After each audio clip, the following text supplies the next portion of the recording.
Welcome back, brothers and sisters, to our Desire of Ages series. Hope you're well. So, on our last episode, we looked at this sort of unbelief that Zacharias had, even though he knew the scriptures, and Gabriel came to give him good tidings of the promised Messiah, as well as a son that he is now going to have. He had this sort of doubt, even though he knew Abraham gave birth to Isaac at a very late age, right? So you see this sort of not to say that Zacharias had lost his faith, but it's just his human nature came to the forefront of his mind, where he was now questioning Gabriel's sort of good tidings, and of course he pays the price for that, which we'll see a little bit later on. So today we're reading the Desire of Ages 98, paragraph 3.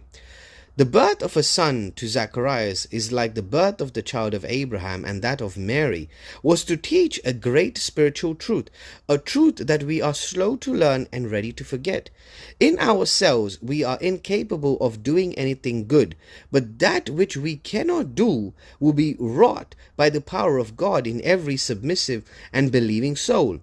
It was through faith that the child of promise was given. It is through faith that spiritual life is begotten, and we are enabled to do the work of righteousness.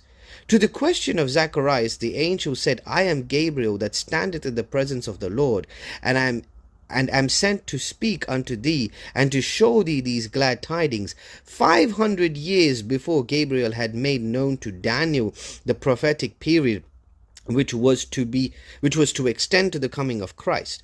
The knowledge that the end of this period was near had moved Zacharias to pray for the Messiah's advent. Now the very messenger through whom the prophecy was given had come to announce this fulfillment. Now we mentioned this on our previous Bible studies, that the same messenger, which is Gabriel, came to Daniel to reveal the Messiah's advent. And the same messenger came to Zacharias to tell him that this prophecy is going to be fulfilled. Now, Zacharias studied this prophecy that was given to Daniel, and that is why he started praying for the Messiah's advent, because, like it says over here, the end of this period was near and had moved Zacharias. So he had a knowledge of the prophecy end period.